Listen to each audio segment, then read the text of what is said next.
Gayatri steno में आपका स्वागत है। डिक्टेशन स्टार्ट होगी 5 सेकंड बाद।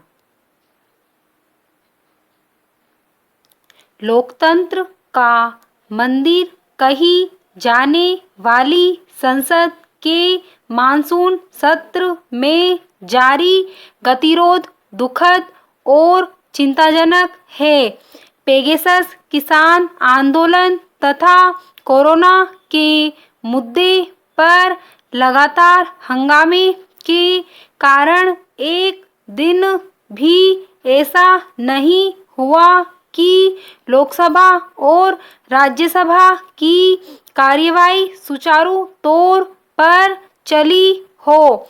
यह ब्यौरा चिंता और बढ़ाने वाला है कि 19 जुलाई से शुरू हुए मानसून सत्र के दौरान संसद को अब तक 107 घंटे काम करना था, लेकिन सिर्फ 18 घंटे ही काम हुआ। बाकी घंटे हंगामे और गतिरोध की भेंट चढ़ गए। इससे करीब 133 करोड़ रुपए बर्बाद हुए। संसद का हर मिनट अमूल्य होता है।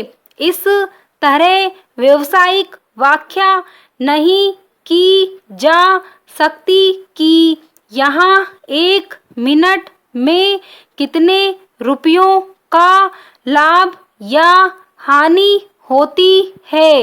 राज्यसभा सचिवालय पहली बार रोजाना बुलेटिन जारी कर रहा है। इसमें उस कामकाज का ब्यौरा होता है जो उस दिन सदन में नहीं हो सका। पहले 2 हफ्तों के लिए 130 शून्यकाल निवेदन और 87 निवेदन विशेष उल्लेख के लिए तय थे। पैरा सभापति से मंजूरी मिलने के बावजूद सदस्य जनहित के मुद्दे नहीं उठा सके। लोकतांत्रिक व्यवस्था अगर असहमति, विरोध, वाद विवाद और राजनीतिक दोषारोपण की भरपूर आजादी देती है तो यह आग्रह भी करती है कि विचार विमर्श की प्रक्रिया के रास्ते बंद नहीं किए जाएं। संसद में जारी गतिरोध से स्पष्ट है कि इस आग्रह की अनदेखी हो रही है। संसद का काम सिर्फ विधेयक पारित करना नहीं है, यह जनता से सीधे जुड़े मुद्दों को आवाज देने का मंच भी है। अफसोस की बात है कि मानसून सत्र में पेगासस और किसान आंदोलन के राजनीतिक पहलू इतने हावी हैं कि अब तक जनहित के मुद्दों पर कोई बात नहीं हुई। संसद को देश का आईना होना चाहिए। कोरोना काल में देश जिन समस्याओं से व्यथित है, अगर उन पर संसद में अभी बात नहीं होगी तो कब होगी। एकाध बार हंगामा हो तो समझा जा सकता है, लेकिन रोज हंगामे की परंपरा निभाई जाए तो पानी सिर से गुजरने लगता है। संसद में लगातार गतिरोध ऐसी गंभीर समस्या है जो लोकतंत्र की जड़ों को कमजोर करती है।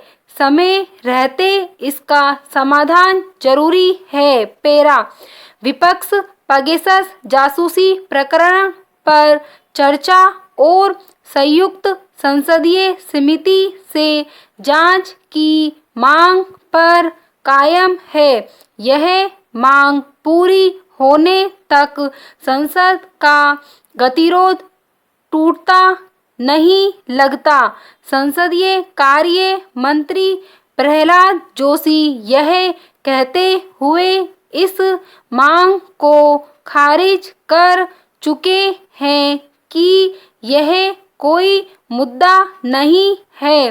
पक्ष विपक्ष के लिए जब कोई मुद्दा प्रतिष्ठा का प्रश्न बन जाता है तो समस्या को सुलझाना जटिल हो जाता है। पेगासस प्रकरण में दूध का दूध और पानी का पानी करने में सरकार की भूमिका ज़्यादा अहम है। सुप्रीम कोर्ट और पेगासस प्रकरण पर सुनवाई के लिए तैयार है तो सरकार को भी लचीला रुख अपनाना चाहिए। यही अपेक्षा विपक्ष से है। संसद के सुचारू संचालन की जितनी जिम्मेदारी सरकार की है उतनी विपक्ष की भी है। संसद को अहंकार दिखाने का अखाड़ा बनाने के बजाय रचनात्मक अभिव्यक्ति का मंच बनाना पक्ष विपक्ष की